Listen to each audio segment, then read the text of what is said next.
очень многое можно было бы, наверное, изменить в лучшую сторону и во властных структурах.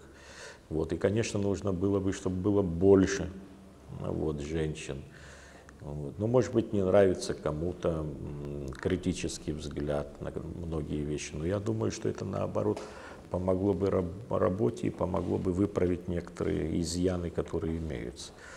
Иногда женщина видит то, что не видит мужчина. Не иногда, очень часто так. Ну и, в общем-то, и наоборот. Я думаю, они должны дополнять друг друга.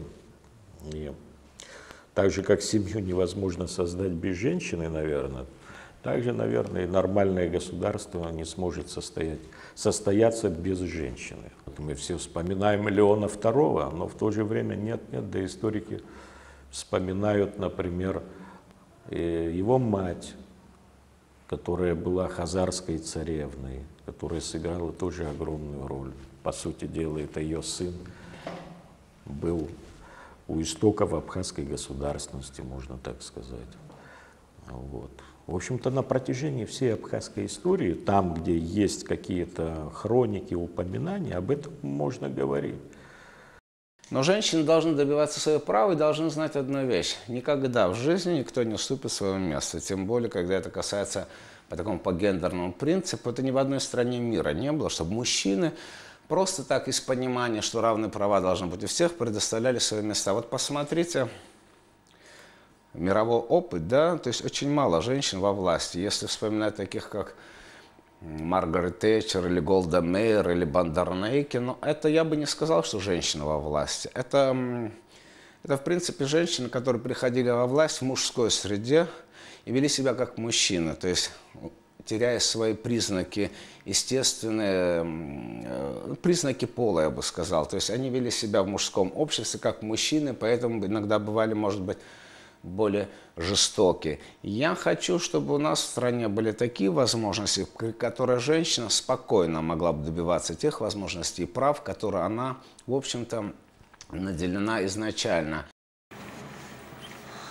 Активной участницей Ассоциации женщин Абхазии стала Саида Сократовна Аланя. Пришла она в эту организацию, пережив семейную трагедию.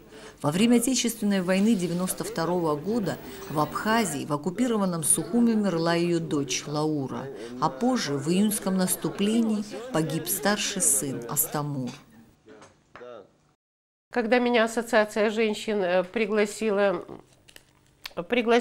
для участия в этих переговорах, я, недолго раздумывая, согласилась, потому что я считаю, что во-первых, подлежащий камень вода не течет, и надо, конечно, все время выходить и на мировое сообщество, и все время делать как-то внешнюю политику, и если от НПО что-то зависит, а от НПО зависит очень многое, потому что мировое сообщество прислушивается к мнению НПО, как бы оно совершенно нейтральное мнение и объективно может судить и о внешней политике, и о внутренней политике.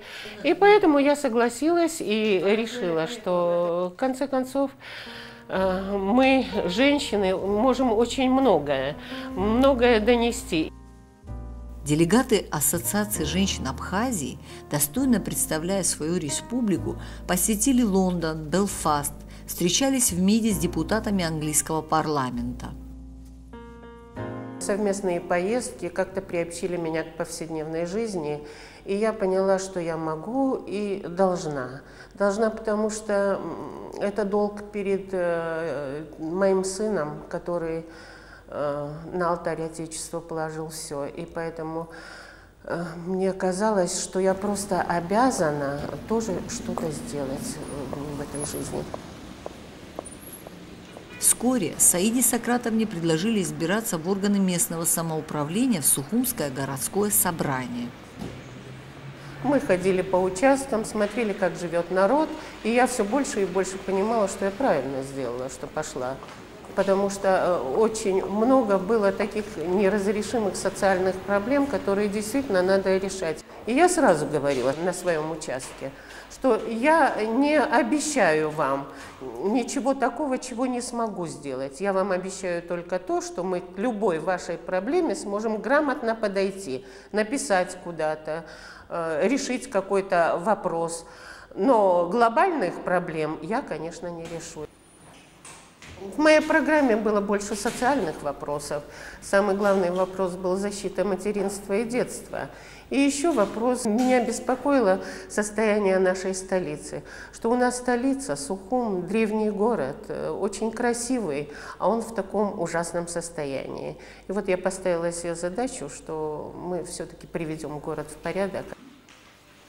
Наша героиня, пережив все испытания, нашла себя в работе депутата городского собрания, в активной жизни деловой женщины. Успешно решает общественные дела, прекрасно справляясь с ролью жены, матери, бабушки.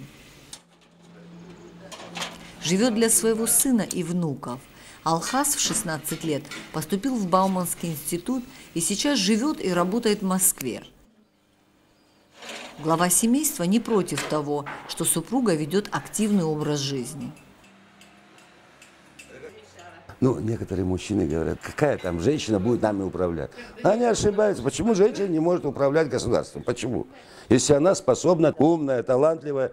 Ну, ой, у нас очень много женщин умные, но не выходят они в народы, как-то вот они, или мужья, может, не пускают их, или родственники, близкие. У нас же менталитет абхазский, вы знаете, это зачем наши нам, женщины с юбкой там должна где-то заниматься? Пусть, мол, воспитывает детей или там внуков, внучек. Это неправильно. И должна и внука воспитывать, и заниматься общественной деятельностью. Мужчина должен создать условия, чтобы она могла и там работать, и дома. Все очень просто. Не надо быть гением для того, чтобы вот женщинам дать свободу.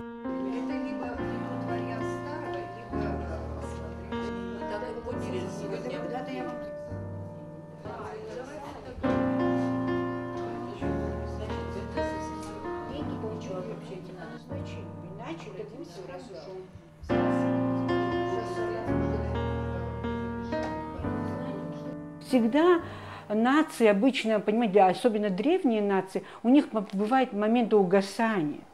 Просто нам надо не надломившийся дух абхазской женщины, вообще абхазов, просто дать другой стимул, другую надежду. И мы все, мы возродимся, мы уже возрождаемся, все будет нормально.